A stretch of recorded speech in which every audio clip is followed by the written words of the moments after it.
Right, so yes, welcome. Good morning, good afternoon, good evening, depending on where you are. My name is Simon Ritter. I'm the Deputy CTO at Azul, and the title of my presentation, as you can see, is Instant Coffee, How to Eliminate Java Performance Warmup. Well, we'll see if we can eliminate it. Certainly the idea will be to reduce it as much as possible. So what are we talking about here? The issue that we face with Java is that unlike most traditional languages, if you look at like C or C++, they get compiled directly from source code into native instructions which you target at a particular platform, whether that's Intel, whether that's Windows, whether it's Linux, whether it's ARM, but it's a particular platform that you target.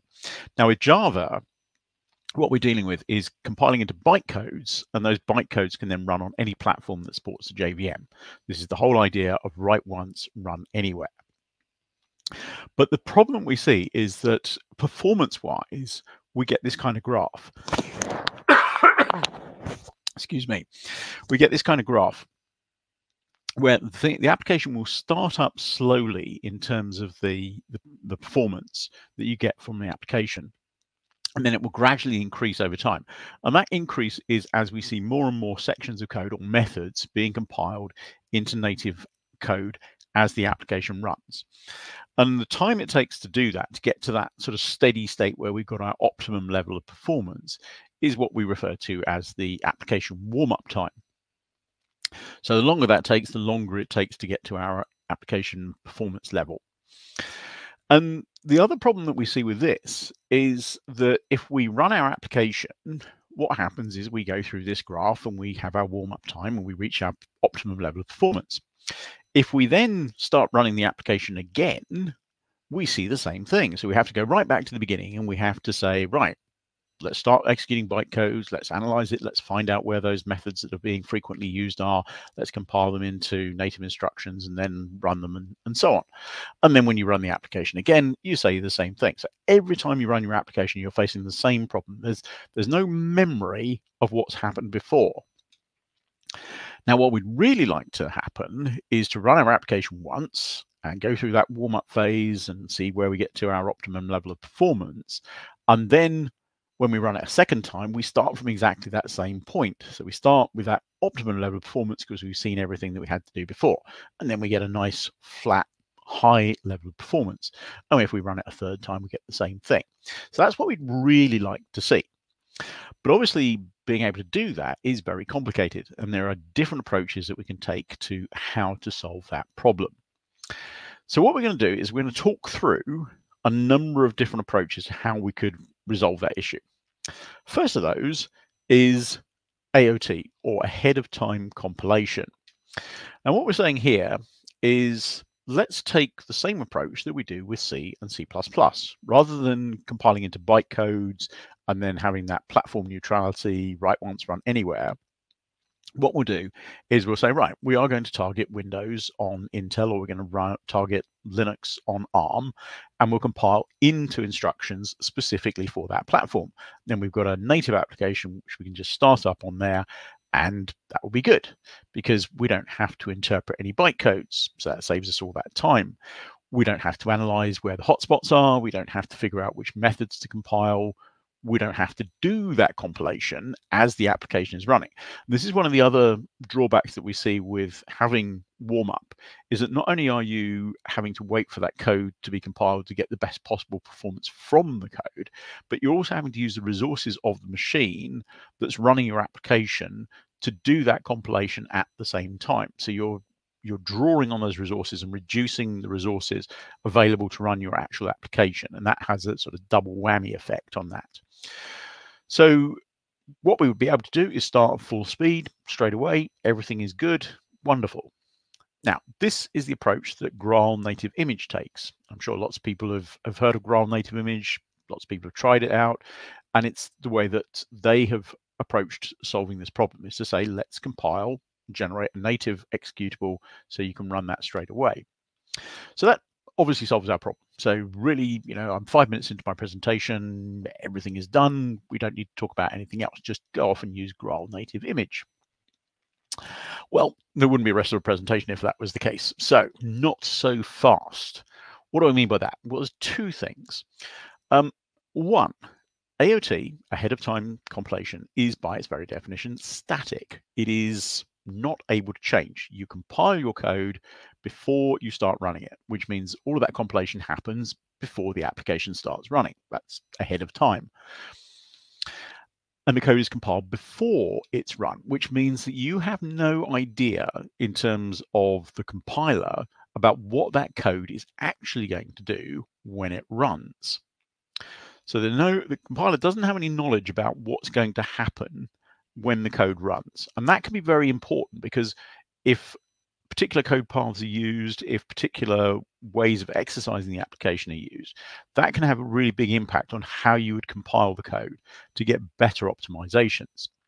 Now, there is a well understood technique called profile guided optimization.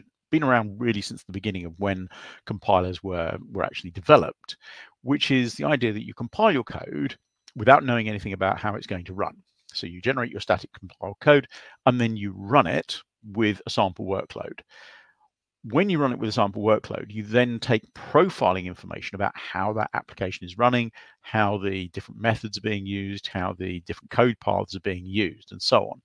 And then you take that profiling information and you feed it back into the compiler and you recompile into native instructions, but with the idea that you now know something about what the code is going to do when it runs. However, the problem is that this only helps partially. Yes, you can get a representative sample of profiling information that will help, but of course, if your application changes what it's doing as it runs, then you're not going to see that because you compiled it in a static way again. Now, to give you an example of why this is important, we have what's called speculative optimizations. And this is one of the things which really delivers a very big improvement in performance. And some of the analysis that we've done at Azul shows that 50% of the performance improvements we get through JIT compilation are down to speculative optimizations. Speculative optimizations are all about saying, okay, we've seen how the code runs up until this point. Let's assume that the code will continue to work in the same way in the future, and we'll compile based on that assumption. Here's an example, and it uses what's called branch analysis. I've got a slightly contrived method, but you'll see why in a moment. So my method is compute magnitude, takes a value, and then I do a test to see if the value is greater than 9.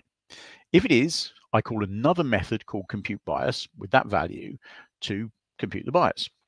If the value is not greater than 9, I simply set the bias to be 1, and then I return the log base 10 of whatever bias is plus 99.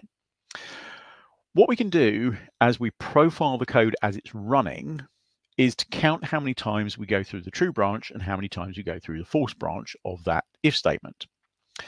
When we come to compile this method with the JIT compiler, we can look at that and we can say, look, we have never been through the true branch of that if statement. Let's assume that we are never going to go through the true branch in the future. And we can change the code in our JIT compiler. We can actually alter the code to something which is easier to optimize. So we can say, right, still got compute magnitude, still passing in a value, still have to have a test to see if the value is greater than 9. We have a contract between the compiler and the source code, which we have to honor. So we say, if the value is greater than 9, we call this thing called uncommon trap. Uncommon trap says, right, we made an assumption, turned out to be wrong, so we have to de-optimize. We have to throw away the code we compiled and we have to recompile based on a new assumption for this method. However, if we don't do that, because we know that we've set bias to be 1, so that's a fixed value, and we know that we're returning log base 10 of 1 plus 99, which is 100, we can eliminate that calculation. So we can simply say 100, and we know that log base 10 of a fixed value is going to return a fixed value as well, which in this case is 2. So we simply return 2 rather than going through all of that calculation, method call, returning the value and so on.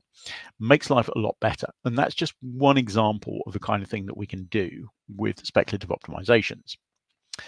So if we go back to our graph and we look at what we get with JIT compiled code, we're going to see this kind of shape. So we go through the warm-up phase, we identify all of the things, compile our code. If we compare that to ahead of time compiled code, what we're typically going to see, I'm not going to say every case is the same, but what we're typically going to see is that AOT compiled code will start up faster. So we'll get instant on for our performance, but the level that we'll get it at in terms of the optimum level of performance is going to be lower than it is with JIT compiled code, typically. Reason being, we can use these speculative optimizations, do those at runtime based on what the code is actually doing, and be able to adapt to it.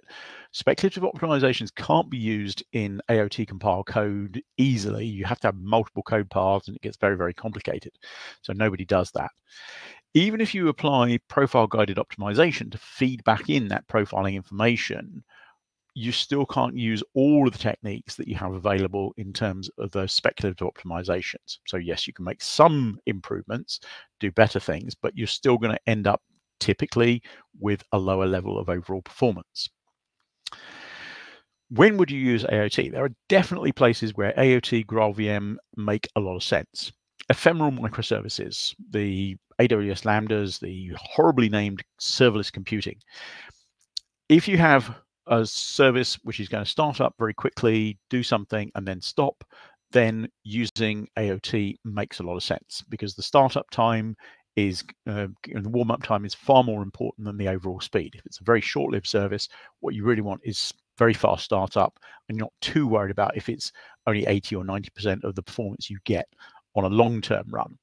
Second thing is that, garbage collection is usually a non-issue, because you're only running for a short space of time, so you don't worry about the thing that you have there. The other time that you'll see that AOT can be very beneficial is if you've got very constrained resources. If you're in a 2 vCore container, what you're going to see at the beginning is that your JIT compilation will be using one of those vCores to do compilation, which will then mean you've only got one vCore to run your application code. That's going to reduce your throughput by 50% while you're doing warm-up, and that can be, a big problem. So let's have a look at a different solution. Solution 2, what about if we store the JIT compilation data? Well, this is something that we've done at Azul, and we have our prime JVM, and in conjunction with that, we have a thing called Ready Now. What this does is we say, right, run your application until it's warmed up. What we then do is we say, let's take a profile of the JIT compilation information. And that will consist of 5 specific pieces of information. So all the currently loaded classes, all the currently initialized classes, because that could be a subset of loaded classes, all the JIT profiling data that was collected up to this point and was used to then compile methods. Very importantly, we also need to know which speculative optimizations were bad. So we had to de-optimize, because de-optimization's what we really want to avoid. If you're de-optimizing, you're throwing away compiled code, and then you have to recompile it. So it's a double hit in terms of that resource utilization. And then we also keep a copy of the compiled code so that we can potentially reuse that again. When you restart your application, what our JVM will do is it will say, right, we know what classes were loaded at this point. We know what classes were initialized. So let's load all those classes, initialize all those classes. Then we know all the methods that were compiled at this point, so we don't have to look at figuring out which methods during warm-up. We say, right, we know which ones to compile. Then if we've got code for those that we can reuse from our cache, we'll do that. If not, we'll compile those methods directly before we start running the application. So before you get to the main entry point, all of the necessary methods will be compiled and optimized based on that. So that will give you the point where when you start your main application, you get about 98% of the performance that you had when you took the profile. You need a couple transactions just to get it to 100%. There are a few things we can't do before the main entry point, but really 98% or thereabouts of that performance. So if we simplify our warm-up graph, without Ready Now, we see that gradual warm-up, optimized level. If we look at the same thing with Ready Now, what we'll see is a different profile. So now we're getting closer to that AOT kind of graph where we've got instant on. Much steeper graph in terms of that warm-up, because there's work going on to make sure everything's compiled, and then much quicker in terms of delivering that full level of performance. However, the observant amongst you will see that there is a little bit of a downside, which is that there's a small period of time here where nothing is happening. So no application work is actually happening at that point.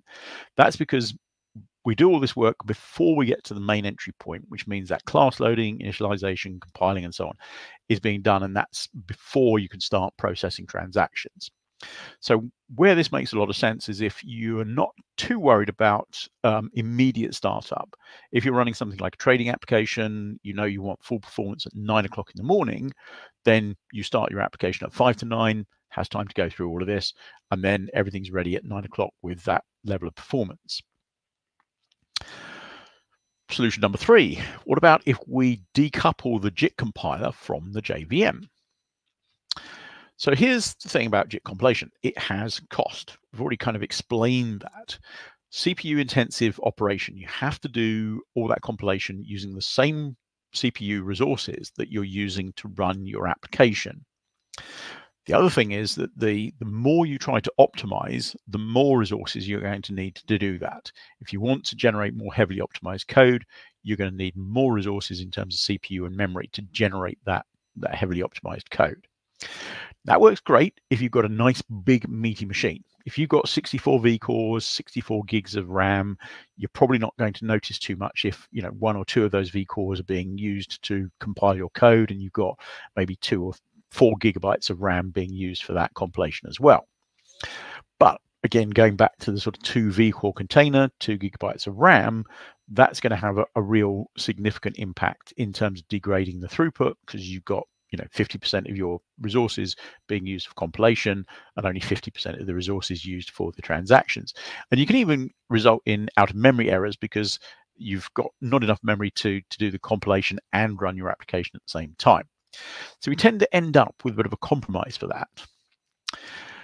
And if we look at a graph of both speed and CPU utilization, this is running a simple application on a 2 vCore container. What we're seeing here with Hotspot is a sort of startup where we see the warm-up phase there. It's quite sort of short at the beginning, and then we've got a nice flat graph with the steady throughput that we need.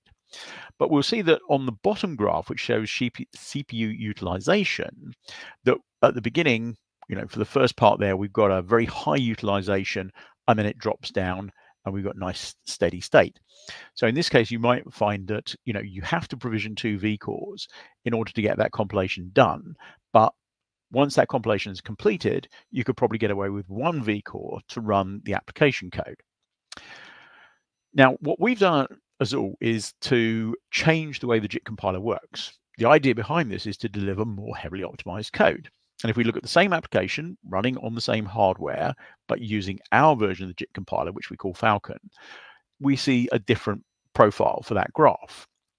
If we look at the right-hand side of the graph, everything is really good. The blue line is higher than the orange line. That means we're getting more transactions per second processed. We've got more carrying capacity, maybe sort of 15-20% in that particular example.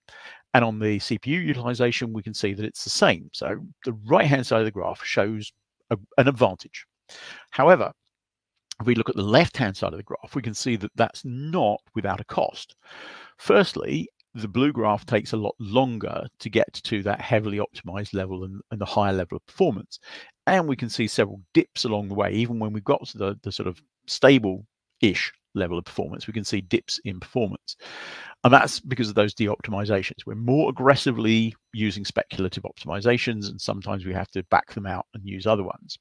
And again, from the performance on the CPU, we can see much heavier usage of the CPU. That's going to reduce throughput for a lot longer.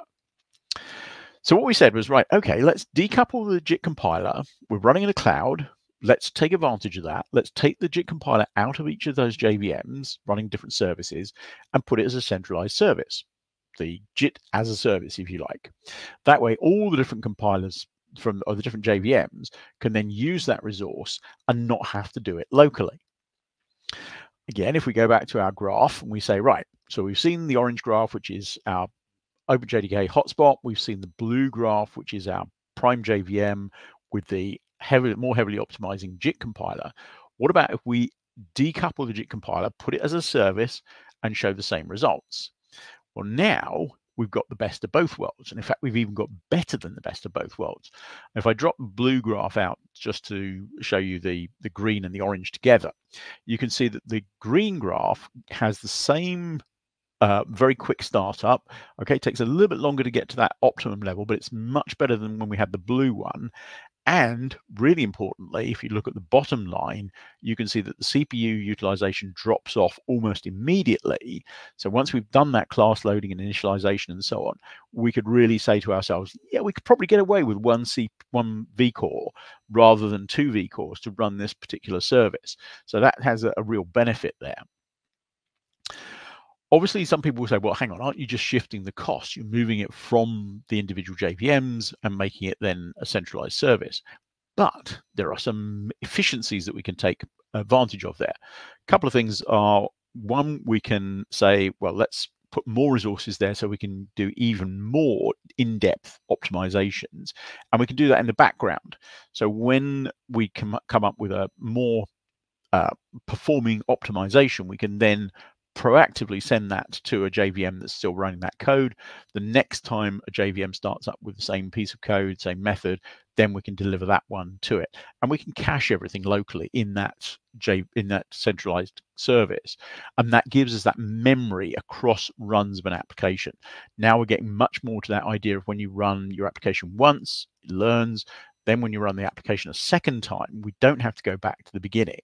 We can take advantage of the fact we've already compiled those methods. We know what the code is, deliver it straight away. Final solution is, why don't we save the whole application state? And so if we look at Linux, Linux has a thing called CRaC, Coordinated Resume in User Space. And the idea here is really just like when you close the lid on your laptop. And you say, okay, well, I've frozen everything on my laptop. When I open it up again, everything starts up from the same place. Why don't we do the same thing for applications running on Linux? And so what this does is essentially take the program counter, takes the stack, takes your registers, all of the information about what's running on that application, freezes it in a user level file, and then you can restart it from the same point later on. So what we've done is to take that, and we call it Coordinated Restore at Checkpoint, or CRaC. So now we can have our Java application running, and we can say, right, at some point we want to take a snapshot of that, but the application needs to be aware that it is being checkpointed. That's really the key thing here, is the coordination. So it knows that something is happening. We're going to take a snapshot, and then we'll wait until sometime later, and then we won't start the application running again. Rather than simply restoring all of that state exactly as it was, we'll make the application aware that it's being restored. That gives us a number of advantages. So when you use CRaC, you can keep files open, you can have sockets and network connections and so on. We enforce the fact that you can't do that. So this idea of being aware that you're going to be checkpointed means you can close file descriptors, you can close network connections. You can even do things like taking a checksum on a file, so that when you get restored and you know you have to reopen that file, you can do another checksum and see, has that file changed since the snapshot was taken? And if it was, we need to reprocess the data in it and so on. So there's all that flexibility available to you if you want to do that. How we use that in terms of making the application aware is very simple. You have, for all of the classes that need to be aware that you're going through a checkpoint, is to have an interface implemented. So you implement the resource interface, 2 methods, before checkpoint, after restore. Obviously, that's exactly what's going to happen. So the before checkpoint will be called when a checkpoint happens, after restore will be called when a restore happens. Having implemented that interface, you simply, when you create an instance of that class as an object, you then register it with the context for CRaC. You do that through the global context, or you can create your own context if you want. Then the JVM will know when a checkpoint is created, all the different classes where it needs to call the before checkpoint method. And then it also knows after restore where those methods need to be called as well. Does it work? Well, yes. So we've done a proof of concept here, and we looked at some simple sample applications. If we take a Spring Boot application and we say, okay, let's time how long it takes to get to first transaction. In the case of what we did here, it was the Spring Boot sample application, took about 4 seconds. by taking a snapshot and then restoring it, 38 milliseconds. So that goes from, that's 2 orders of magnitude faster. Very similar with Micronaut, took 1 second to get to first transaction, 46 milliseconds to get to first transaction with a checkpoint. Same with Quarkus, about a second, 33 milliseconds. So you can see that the reality of being able to do this gives you very, very fast startup. Clearly, you've got to store that state. So if you've got a very large heap, that heap needs to be stored somewhere and various things like that. And we're looking at ways to improve that. So just to summarize, solving the JVM warm-up problem. I think it's fair to say that no one solution will fit all situations. Different needs for solving that problem will be solved by different approaches. AOT, Graal VM, very good for fast startup, small footprint, where you're doing ephemeral services, things like that. So it's a good way of doing things. Longer running services where you're more concerned with the overall level of performance, then you might want to look at different approaches like ReadyNow, where you're saving the JIT compilation data across runs. You can have Cloud Native Compiler, where you decouple the JIT compiler, so you're not placing the load of the application compilation on the application as it runs, so you reduce that, and you can cache information and even apply heavier optimizations over longer time. And then, like I say, CRaC, which is where you're restarting from a known point by saving the whole state of the running application. There is another project in OpenJDK called Project Leiden, which is also looking at a same sort of idea, and they're exploring some different ways of sort of taking a somewhat ahead of time compilation, but not necessarily a complete ahead of time compilation approach. And it'd be interesting to see how that develops over time. And so that is that. I think I have a couple of minutes left. So if anybody has any questions, I may have time